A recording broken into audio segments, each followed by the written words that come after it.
we declare to all to know that neither discord nor dissent shall cause us to cast aside that which calls us to build a united, free, just, equal, and prosperous nation.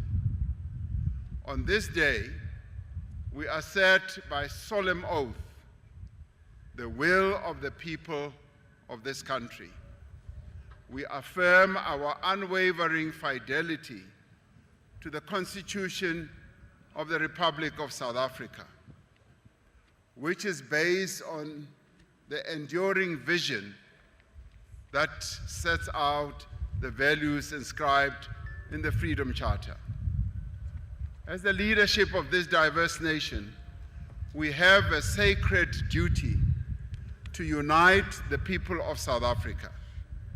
We affirm that history has placed on our shoulders the responsibility to transform our country into a non-racial and non-sexist and prosperous society.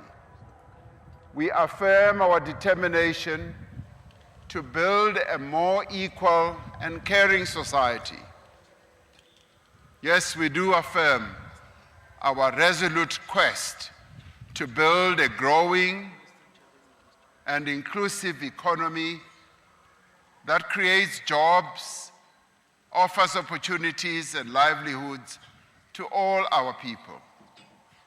We rededicate ourselves to the task of democratic renewal and social and economic transformation so that no one feels and is left behind. And so, as we enter another era in the life of our nation, the resilience of our democracy has once more been tested, and the people have spoken loudly that they choose peace and democracy over conflict, violence, undemocratic and unconstitutional methods. In their multitudes, in their voices that are many and diverse, the people of South Africa have voted and have made known their wishes, their concerns, and their aspirations. We accept and respect the results of the elections, and once again we say, yes, the people of South Africa have spoken, and we accept.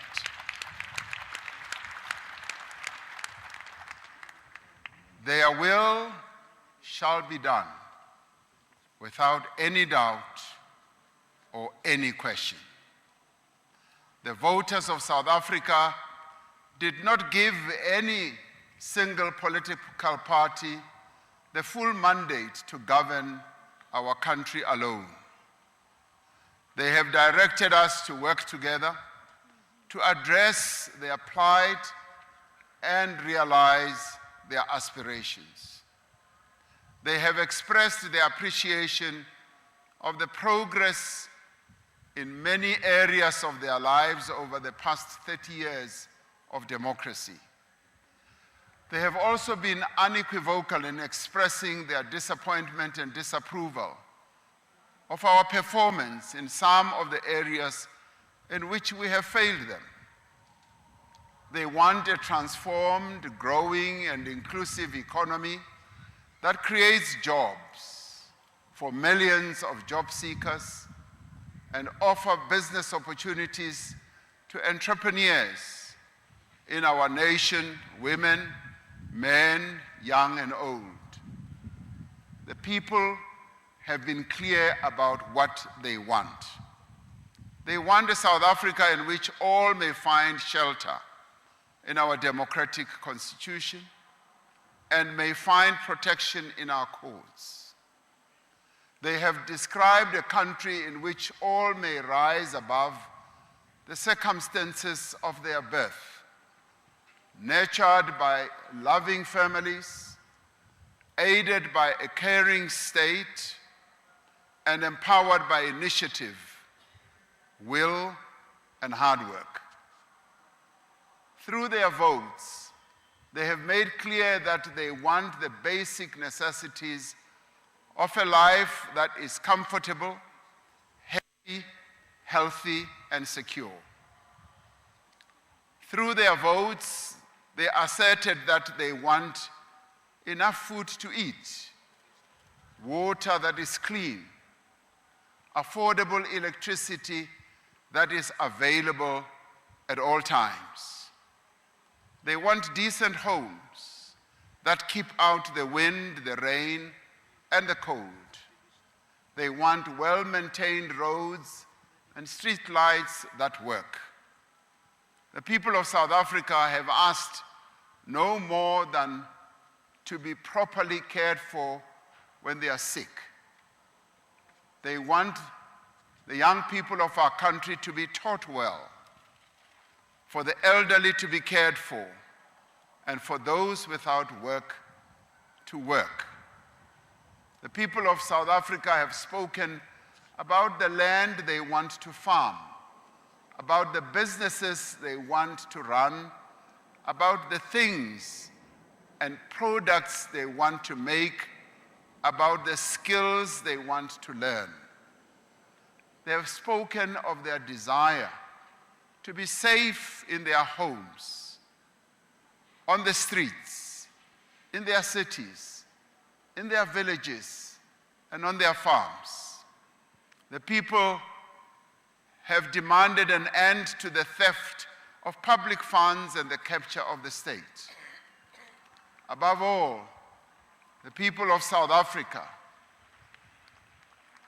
have stressed that they are impatient with political bickering and the endless blame game amongst politicians and political parties.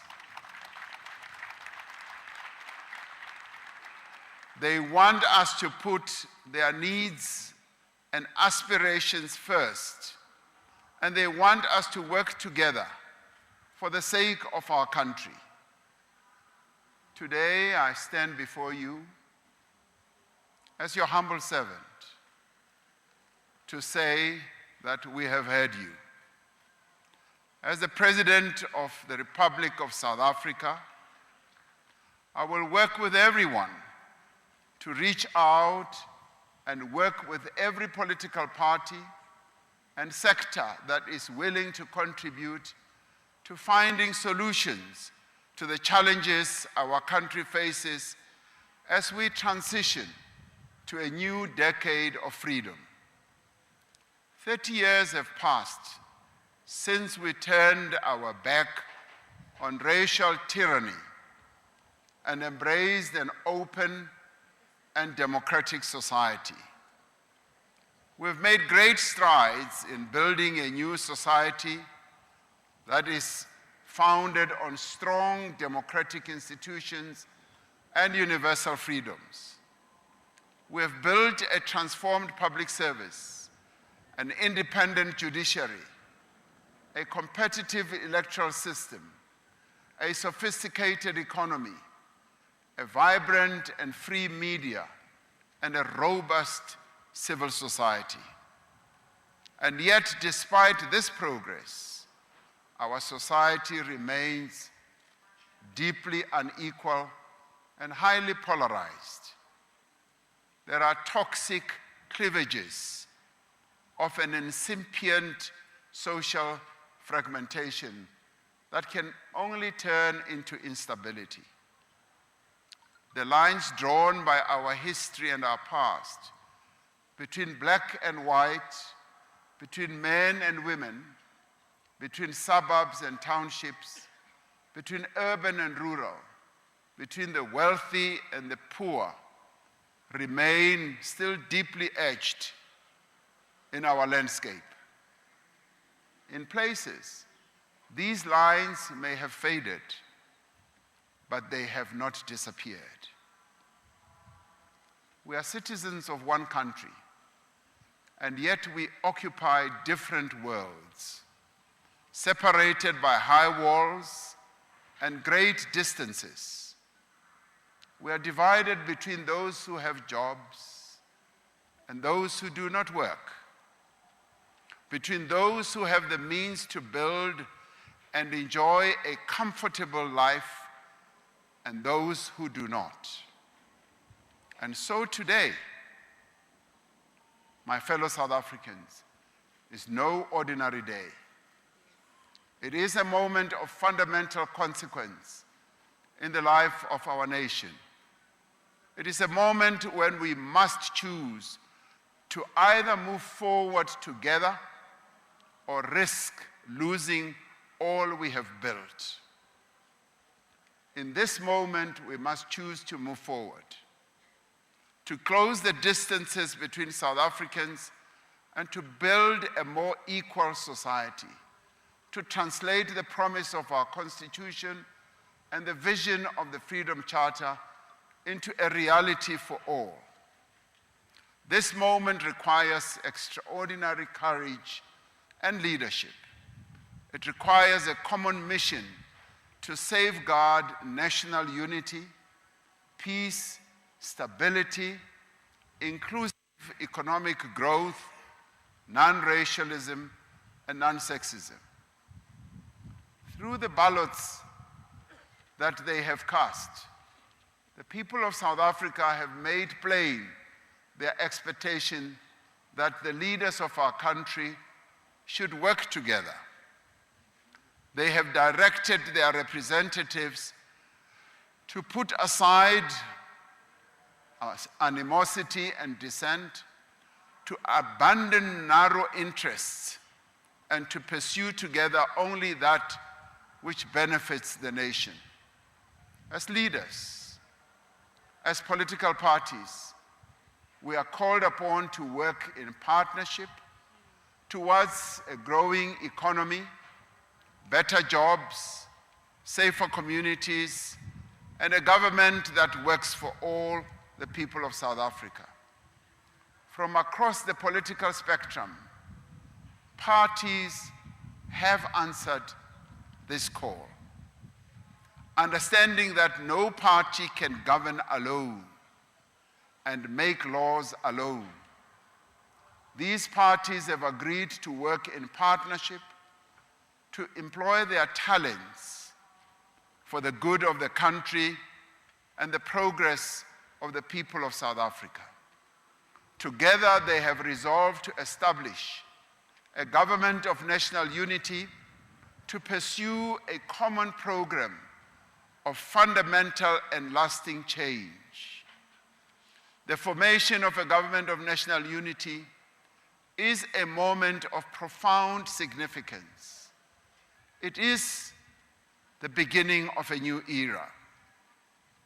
As the leaders of this country came together in a government of national unity 30 years ago to forge a common future and build a united nation, the parties in the government of national unity of today have agreed to work together to address the most pressing challenges before our nation.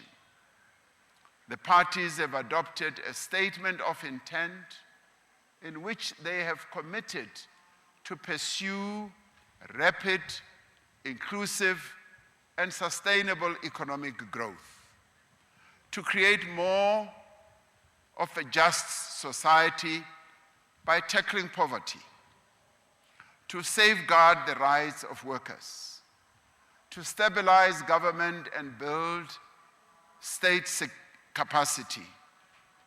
The parties have made a commitment to invest in South Africa's people through quality education and healthcare, to address crime and corruption together, to strengthen social cohesion and build a united nation together, and to pursue a foreign policy based on human rights, solidarity, and peace.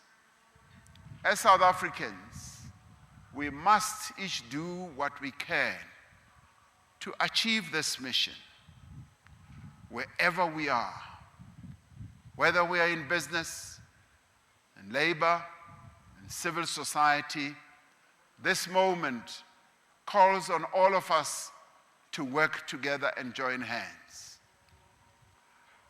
We will seek, as we move forward, to consolidate this working together through convening a national dialogue which should bring all South Africans through their various formations together so that we can chart a way forward to forge a social compact to realize the aspirations of our national development plan. As individuals, as families, as communities, and in our many formations, let us draw on our every strength to turn our dream for a better South Africa into reality. Even as we are united in our diversity, we are a people of deep and abiding faith. We pray for our nation, as our religious leaders just did, for our spirits to be lifted, for our fortunes to be restored. We owe this noble mission our courage. We must be brave and we must be bold. This is a new tide that heralds progress, transformation, and deep fundamental change. We look to this rising tide with optimism and hope. We must reject every attempt to divide or distract us, to sow doubt and cynicism, or to turn us against one another. Those who seek to stand in our way, those who seek to inflame tensions in our country, will not succeed because South Africans are resolute.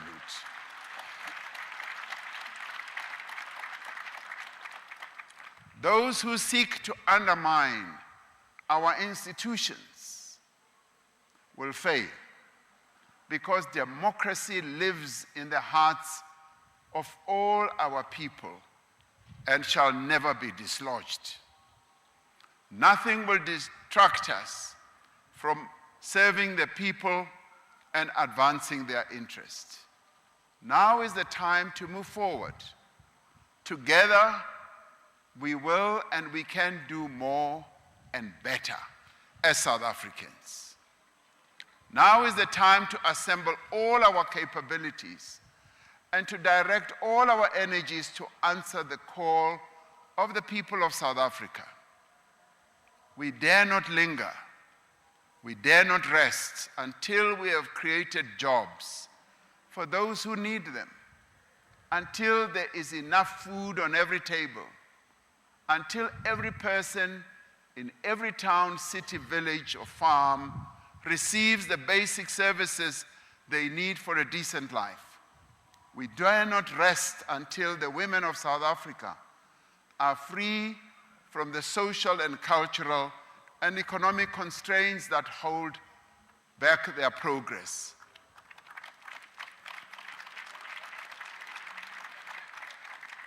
We cannot rest until the young people of our country get jobs and can see progress in their own lives. We cannot rest until criminals are off our streets and the drugs are out of our communities. Until men no longer perpetrate violence against women and children. Until those who steal from the people are held accountable. We dare not rest while our communities are ravaged by flood, fire, and drought. Together, we will confront the threat of a rapidly warming planet.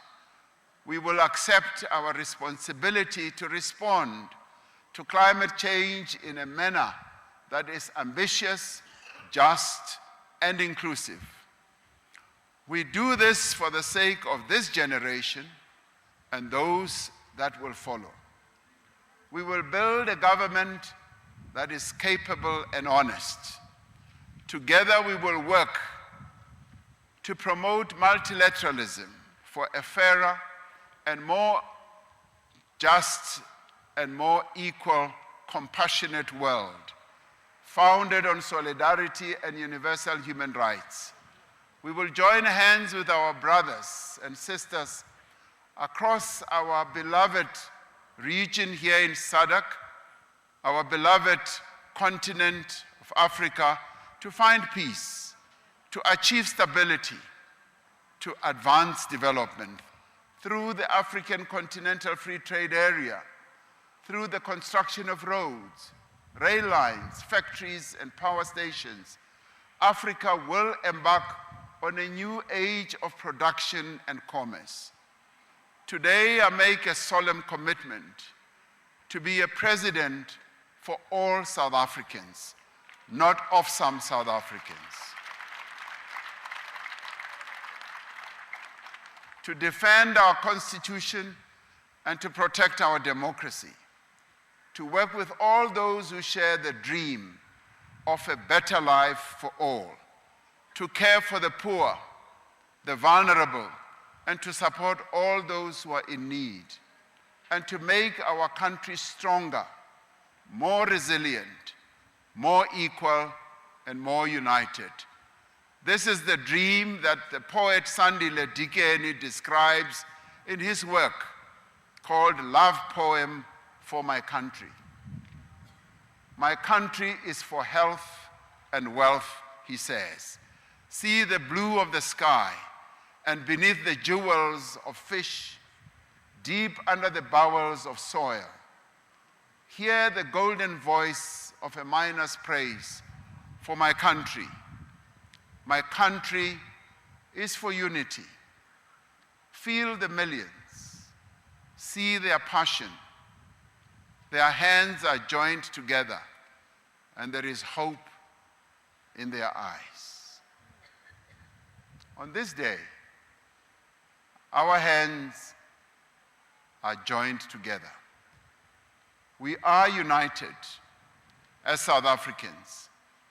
We are full of hope. Let us carry this hope to permeate throughout our nation so that everyone can join hands to build the South Africa of our dreams. God bless South Africa and protect its people. Nkosi sikelela iAfrika, Morena buluka sichaba sa Yesu, God sien South Africa, Modzemu patuchedza Afrika Chipembe. Osi katekisa Afrika. Chief Justice, I thank you.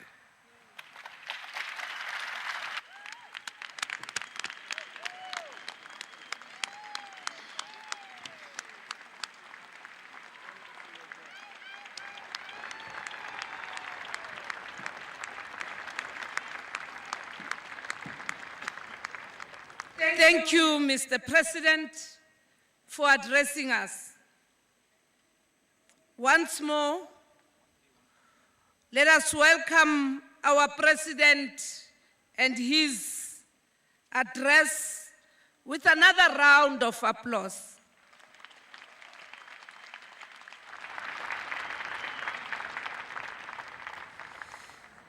Mr. President, I now invite you to observe the mass fly past.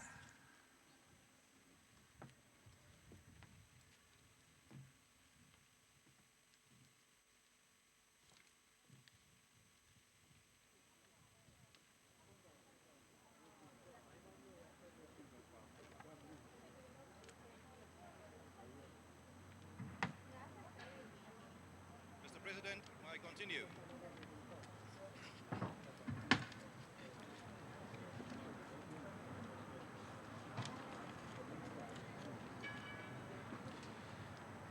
Our President, His Excellency Mr. Cyril Ramaphosa, ladies and gentlemen, distinguished guests. Under the command, direction and auspices of the Chief of the South African Air Force, Lieutenant General Wiseman Esimbambu, Triple MPSCJ, myself, Lieutenant Colonel Andre Vollenhoven, will be your flypast and air display commentator in honor of the Presidential Inauguration 2024. The complement of aircraft of the South African Air Force will form part of the flypast, and air display is represented by various squadrons around the country, serving within the borders of the South African Air Force, contained by various bases strategically located around the Republic of South Africa. These airmen and women of various ethnic backgrounds, gender, and cultures will showcase their flying skills under surveilling strength of the South African Air Force motto, "Free the Eagle." The appointed Air Force senior officer in charge of today's flypast and air display is Colonel Advocate Andrew Segone, also known as Trumpy. The ground liaison officer responsible for the safety of the flypast and air display is Lieutenant Colonel Ronnie Mashao, assisted by the assisting GLO Major Ditau Mahano. The flypast air display heralds the inauguration of the President of the Republic of South Africa, His Excellency Mr. Cyril Ramaphosa, against the beautiful backdrop of 30 years of democracy of the Rainbow Nation. Furthermore, this great democratic achievement is echoed in the South African Air Force, bringing surely the parade to the open blue skies. It is the mandate of the South African Air Force as an arm of service within the South African National Defence Force to protect the Republic from air assaults or make it impossible for any opposing air force to provide attacking ground forces with air support, thereby establishing air superiority, maintaining the sovereignty of the Republic of South Africa. The South African Air Force positions itself to project effective air and space power through innovation in the theatre of operations, internal as well as external to the nation it serves. It is for these reasons, as I speak, there are committed aircraft tasks in executing combat air patrols at this very moment around the designated airspace around the Union buildings, ensuring that today's official celebration proceedings succeed without disturbance or interference. In support of these combat air patrols, it is tactical mobile radars being deployed, whose very purpose is to search, locate, and pinpoint aerial threats of any nature in order of our combat aircraft to intercept and force down. Ladies and gentlemen, let us ready ourselves for a spectacular display of air power excellence by the South African Air Force, as we will now continue with our mass flypast program. The second phase of flight will now commence. The flypast of all aircraft will approach from the south directly in your line of vision, just above the Telkom Tower. Inbound, the South African Air Force will so cast 8 formations flights as part of today's celebrations, which allow me to briefly introduce you in the order of flight, as you can hear before you see them. First in line will the helicopter diamond formation, executed by 4 light utility helicopters, which is 2 Augusta A109s in the lead and the rear, respectively, and the 2 Kawasaki BK117s.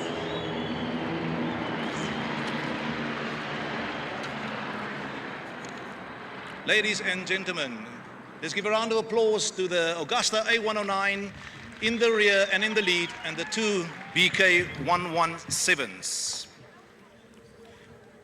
We anticipate now, second in line, another helicopter diamond formation, this time consisting of 1 Rooi Valk combat support helicopter in the lead, 2 Oryx medium utility helicopters on the wings left and right, and 1 Super Lynx 300 Mark 64 maritime helicopter in the rear.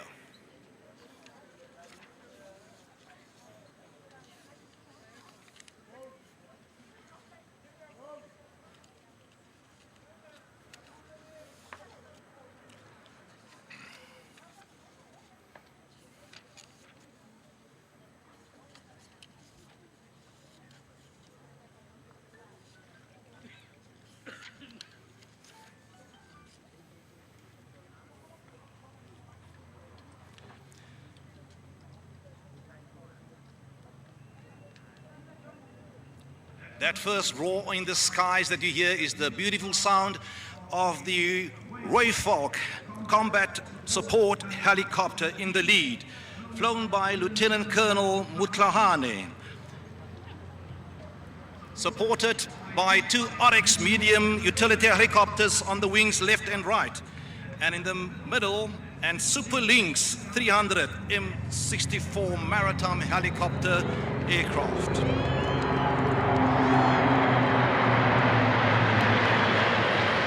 Ladies and gentlemen, let's hear it for the Roy Falk, the BK-117, and the Super Lynx maritime patrol aircraft.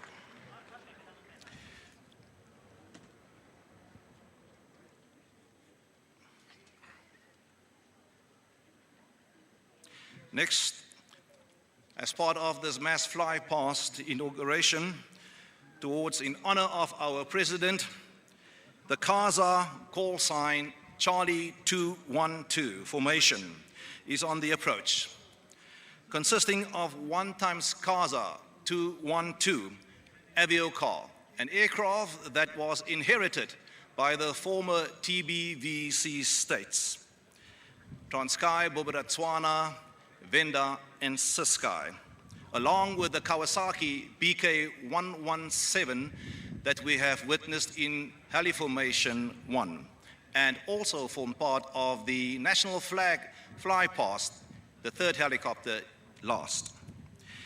This Charlie 212 formation will be the lead aircrafter, and the pilot, Aircraft Commander Major Humpo Matebe, call sign Boss, will be accompanied and assisting him by the co-pilot, Major Mandisa Mfeka. And of course, by the name, she is a female. With a beautiful call sign of Comet, a name profound in the South African Air Force that we are proud of because she's legend in the fact that she was the first black woman fighter pilot at 85 Combat Flying School and 2 Squadron, respectively, in the Limpopo province. As part of this 212 CASA formation that we await, will be the CASA, my apologies, will be 5 Pilatus PC-7 Mark II basic flying training aircraft. As we know in the South African Air Force, basic flying training starts with every pilot, and these Pilatus PC-7 Mark IIs are operated by Air Force Base Langebaanweg on the west coast of Cape Town, north of Cape Town rather. That is where all military basic flying starts for all pilots. This Pilatus MC Mark II will follow straight on the heels of the lead aircraft, the CASA 212. The aircraft commander is Major Angus Maleka, call sign Rocky. And his co-pilot is Second Lieutenant S.E., wait for it, Malopa.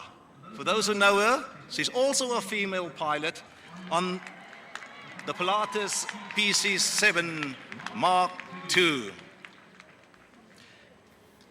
Pilatus number 3 in the formation will be commanded by Lieutenant Colonel Palazzi and his co-pilot, Second Lieutenant J.G. Venter. The Pilatus PC Mark II, number 3, will be Lieutenant Molokoma and Major Chochechi. In the rear, Pilatus 4 will be commanded by Major M.A. Grobelaar and his co-pilot, Second Lieutenant P.B. Vuma. The aircraft commander for Pilatus number 5 in the formation, in the rear right of the lead aircraft, is Major Marule, co-pilot, Second Lieutenant M.E. Lebelo. Ladies and gentlemen, Casa formation.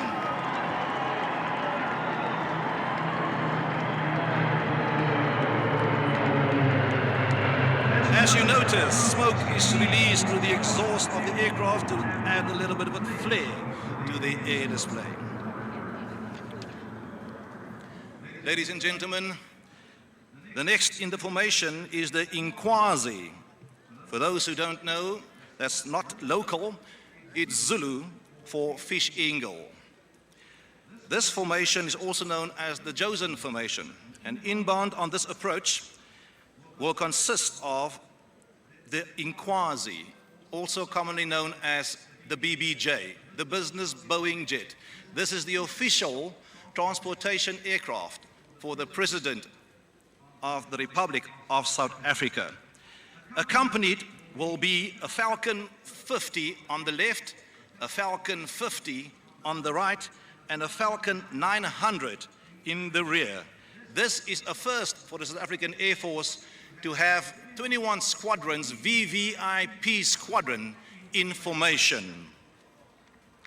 Ladies and gentlemen, let's welcome the formidable, the profound 21 squadron that transports number 1, President of South Africa, Mr. Cyril Ramaphosa.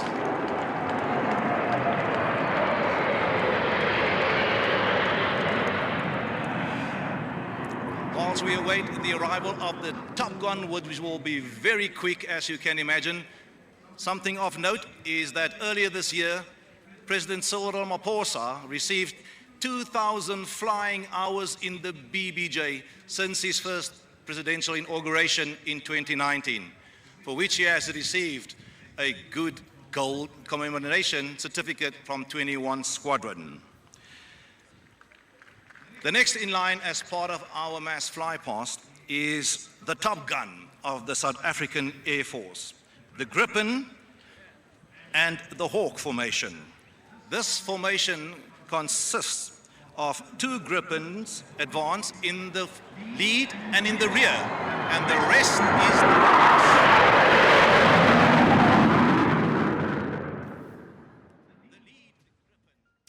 And those are scenes there from South Africa, where South Africa's President Cyril Ramaphosa has been sworn in for a second term in office as president, despite failing to secure a majority in Parliament for his African National Congress in last month's election.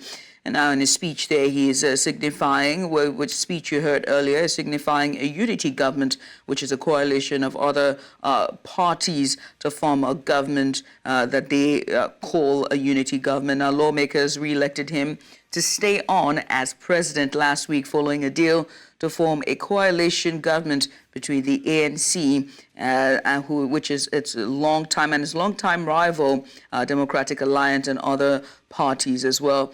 Now, if you didn't know, the ANC, which has governed since the end of apartheid in 1994, lost its majority for the first time after the 29th May election produced no outright winner. Now, many dignitaries are in attendance, including Nigeria's President Bola Tinubu, former President Olusegun Obasanjo, and several African heads of states as well, attending the ceremony. The ceremony on a day that the presidency says it's a normal working day, as we heard from our correspondent earlier. There's also been performances, as you've seen, with flybys, military flybys, as well as you've seen earlier. There's also a march past by the country's defense forces. There's going to be some musical and artistic performances as well to entertain the heads of states and governments, as well as the esteemed guest on display. And now standing by to give us update on this is News Central's South Africa's correspondent, and there's Bongani Ziziba also joining us live from Gauteng, South Africa, to discuss more on this. Is also political analyst Sifu Shibi. We'll start off, guys. Sifu, thank you so much for coming on, and Bongani as well. Thank you for joining us. I want to start with you, Bongani. Give us a bit of update from the swearing-in ground. We've seen so far all of the flybys and also the president's speech, but let's hear from you.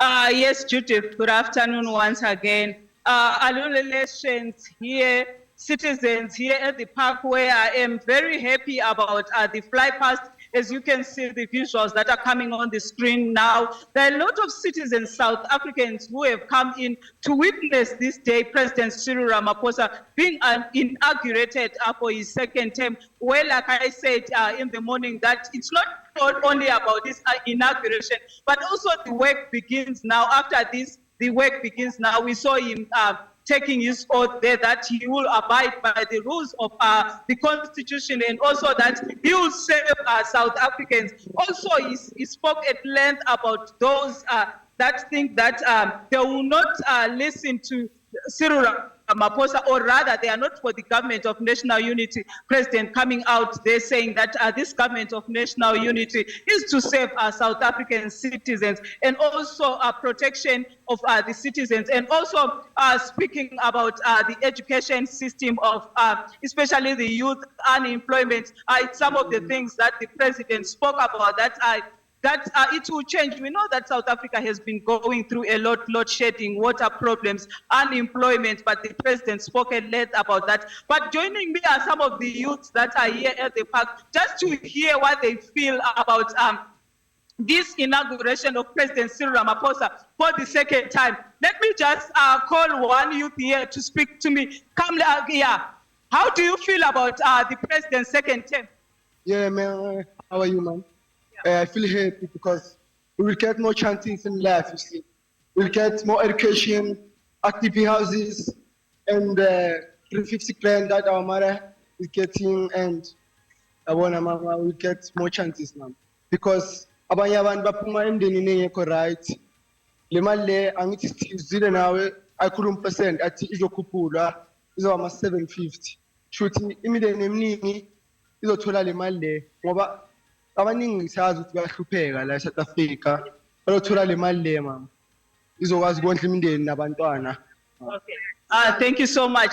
This is one of the youths that is here at the park, but because of time, I cannot take the second one, because there is also the second one who really wants to speak about Bongani, can you help us inauguration and also his second term. As the youth, their expectations are what they will need to see this government of national unity doing to its citizens. It's back to you in the studio, Jody. Yeah, but Bongani, I would have liked a translation there. You know, one thing about South Africans, you guys always code switch on us. So a little bit of translation at the end part of the young man's statement there. Okay, he was talking about the education system, that he wishes that the president can look at the education system, because some of them, they come from the communities where they do not have money, their parents don't have money to pay for their school fees. So it's one thing that they were saying, that they wish that this government of national unity could look at the government system of South Africa and look at those poor students that come from the rural areas, how they could be helped. Well, let me switch gears now to Sifu. Sifu, you've heard the president's speech. There was call for unity, call to work together besides, you know, racial lines and everything else, a unity government in and of itself. But what do you make of the president's speech so far? Well, the president is being dishonest. Why do you this say government so? of national unity is simply an outcome of elections where his party, which has been running and the country for the last 8 years, for the first time lost, and lost very badly. Under him, the ANC lost 17% of the electoral vote. So the people have spoken, and that language is that of rejection of what the ANC has become and what Ramaphosa himself represents. And when you also talk about the government of national unity, it is very important to indicate that it is made of largely the ANC leadership and NEC, that rather than the people of the ANC on the ground who would have wished that there would have been a black unity, because all the challenges that he talks about have a color black. And instead, he has decided to find common cause with the DA, that is a rival and a party that has been against every transformative policy in this country. So when he talks what he's saying, he is not saying something that he should be saying, that he has rejected the black voice. And if one looks at the voice of black people in terms of these elections, it comes down to about 80%. So you have a president who says, I'd rather choose white than to choose people who look like me. But also, most importantly, is that the ANC, for the first time, has had to eat humble pie by being forced to get into a marriage of inconvenience. And even when we talk about the government of national unity, the DA leader was making it very clear that Ramaphosa must not speak as if the ANC has won elections. He must understand that he cannot make any decision without listening and addressing or consulting with the DA. Now, so you have here Sifu, a very handicapped leadership. Sifu, you're talking about the D and the other parties as well in terms of this marriage or alliance that Cyril Ramaphosa and the ANC has found themselves. Now, which leads me to my next question about his cabinet, right? He will be announcing his cabinet soon. Now, do you foresee him including opposition, in this case DA, Nkandla Freedom Party, these other parties in his cabinet? Or, I mean, what kind of cabinet would even South Africans want at this point? And where do you think he will be leaning towards to? Well, it's not a question of leaning. The DA leader has been having a public engagement interviews, making it very clear that Ramaphosa has no choice, that he must not speak as if he has a free hand. There is no free hand here, and the DA says it is entitled to 30% of members of the cabinet, and also indicated that it also wants a minister in the presidency. So you have a very bullish former opposition party, now that is in the government of national unity, but it's very clear about what it expects. And it also tells Ramaphosa that this is not a matter of choice, this is a matter that comes from the outcome of elections. So if you're going to invite us, you are going to have to listen to us. So he is trapped. And of course, he has to give other parties like the IFP, otherwise the optics are not going to look good. So giving some of these parties that got less, it's really about dealing with the issue of the racial composition that will make the majority of African people feel that they have been marginalized and they have been excluded and they're not listened to. So this marriage of inconvenience is going to be very inconvenient for Ramaphosa. Right. Let me come to you, Bongani. Right. You are on the ground there. You've been speaking to the people. The inauguration is coming to a close. Do you think that for South Africans, what is the future like? What do they hope the future would look like after the swearing in and then calling of the cabinet and just moving forward? Yeah, like what one youth has indicated already, that they are looking for an education system rather that will accommodate every youth. Every young youth wants to be accommodated. And also, like I indicated, that South Africa has been going through a lot, load sheddings, water scarcity, unemployment. So that is what they are looking for. This is the South Africa that these youth want. Well, Bongani, many thanks. We appreciate you for doing this with us. Bongani Siziba, she's our correspondent live in South Africa, as well as Sifu Shikwi. He is a political analyst and just joined us today to talk about so much has been going on regarding Cyril Ramaphosa's inauguration for a second term.